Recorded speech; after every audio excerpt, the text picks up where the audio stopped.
क्या आप जानते कि आज जो थाईलैंड और कंबोडिया अलग अलग देश हैं, वो कभी एक विशाल और शक्तिशाली खमेर साम्राज्य का हिस्सा हुआ करते थे। उनकी जड़ें एक हैं, फिर भी आज एक दूसरे के खून के प्यासे क्यों हैं? सच्चाई ये है कि ये मंदिर प्राकृतिक रूप से कंबोडिया का है, लेकिन थाईलैंड की तरफ से यहाँ पर पहुँचना बहुत ज्यादा आसान है। थाईलैंड का तर्क है कि जिस पहाड़ी पर मंदिर है उसकी ढलान हमारी तरफ है, इसलिए ये जमीन हमारी है।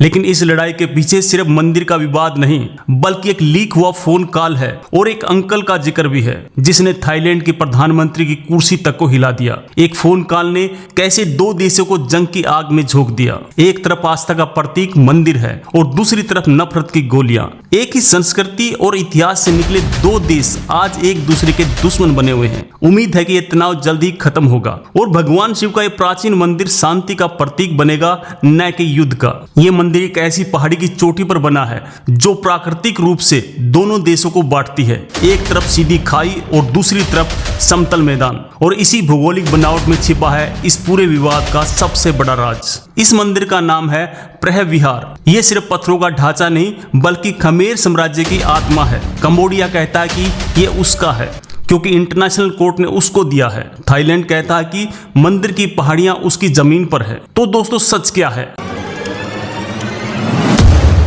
सबसे दुखद तस्वीर उन आम लोगों की है जो बॉर्डर के दोनों तरफ रहते हैं। उनके रिश्तेदार खेत और रोजमर्रा सीमा के आर पार बटे हुए हैं। आज वो अपने ही घरों को छोड़कर बंकरों में रहने को मजबूर हैं, क्योंकि उनको नहीं पता कि अगली गोली किस तरफ से आएगी। और ये कोई साधारण मंदिर नहीं है, बल्कि भगवान शिव को समर्पित 1000 साल पुराना हिंदू मंदिर है, जिसके लिए दो बौद्ध देश आपस में खून बहाने के लिए तैयार हैं। ये कहानी आपके होश उड़ा देगी। तस्वीरें देखिए, सड़कों पर आम गाड़ियां चल रही हैं और उनकी बगल से सेना के रॉकेट दागे जा रहे हैं। लोगों को बंकरों में छिपना पड़ रहा है और F-16 लड़ाकू विमान बॉर्डर पर मंडरा रहे हैं। आखिर ये कैसा युद्ध है? सोचिए, जिस थाईलैंड का नाम सुनते ही खूबसूरत बीच और शांति का ख्याल आता है, आज उसी सीमा पर टैंक और लड़ाकू विमान तैनात हैं। आखिर ऐसा क्या हुआ कि टूरिस्टों का स्वर्ग अचानक जंग का मैदान बन गया? इस पूरे विवाद से एक बात साफ है, जब देश अपनी विरासत और इतिहास को लेकर संवेदनशील होते हैं तो किसी भी हद तक जा सकते हैं। ये हमें सिखाता है कि अपनी सांस्कृतिक धरोहर का सम्मान करना कितना ज्यादा जरूरी है। ये विवाद इतना गहरा है कि 2008 और 2011 में भी यहाँ खूनी संघर्ष हो चुका है। सैकड़ों लोग मारे जा चुके हैं और आज फिर से वही डर लौट आया है। दोस्तों, ये क्या एक बड़े युद्ध की शुरुआत है जो पूर्व दक्षिण और पूर्व एशिया को अपनी चपेट में ले सकता है। सबसे चौंकाने वाली बात यह है कि इस मंदिर पर दुनिया की सबसे बड़ी अदालत यानी इंटरनेशनल कोर्ट ऑफ जस्टिस 60 साल पहले ही अपना फैसला सुना चुकी है। फिर भी ये दोनों देश आज एक दूसरे पर गोलियां क्यों बरसा रहे हैं? इस मंदिर को यूनेस्को ने 2008 में वर्ल्ड हेरिटेज साइट का दर्जा दिया था, ये सोचकर कि अब ये विवाद खत्म हो जाएगा, लेकिन हुआ इसका उल्टा। दर्जा मिलते ही दोनों देशों के बीच तनाव और बढ़ गया और 2011 में भीषण लड़ाई हुई। चलिए अब समझते हैं कि ये एम्ब्रायड ट्रायंगल क्या है। ये वो जगह है जहां थाईलैंड, कंबोडिया और लाओस की सीमाएं मिलती हैं। ये इलाका प्राकृतिक संसाधनों से भरा है और यहीं पर दोनों देशों की सीमाएं आमने सामने हैं। इस तनाव के बीच दोनों देशों ने एक दूसरे के लिए अपने बॉर्डर बंद कर दिए हैं। इसका मतलब है कि व्यापार ठप, आना जाना बंद।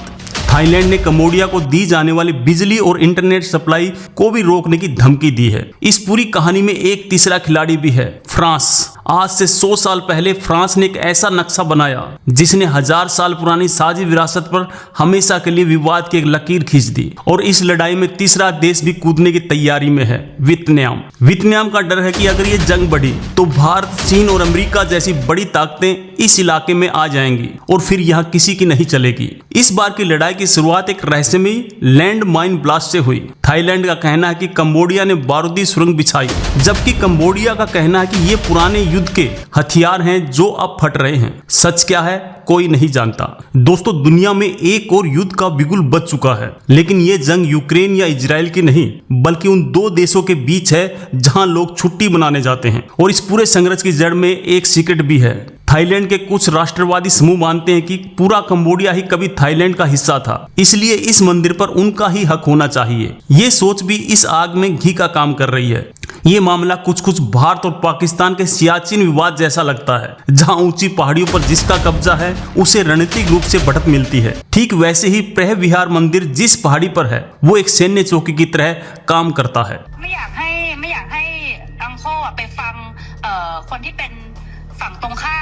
और इस पूरे मामले में एक और मजेदार एंगल है। थाईलैंड के प्रधानमंत्री ने कंबोडिया के नेता को फोन पर अंकल कह दिया। बस इतनी सी बात पर थाईलैंड में बवाल मच गया है और 36 सांसदों ने प्रधानमंत्री के इस्तीफे की मांग कर डाली है। अंकल बोलने पर इतना बड़ा ड्रामा। लेकिन क्या आप यकीन करोगे कि इस भीषण जंग की वजह कोई जमीन, तेल या खजाना नहीं, बल्कि एक मंदिर है। एक ऐसा मंदिर जो दोनों देशों के लिए सम्मान का प्रतीक है और अपमान का कारण भी है। इस पूरे मामले पर आपकी क्या राय है? क्या एक मंदिर के लिए युद्ध करना जायज है? हमें कमेंट में जरूर बताएं। बहुत बहुत धन्यवाद।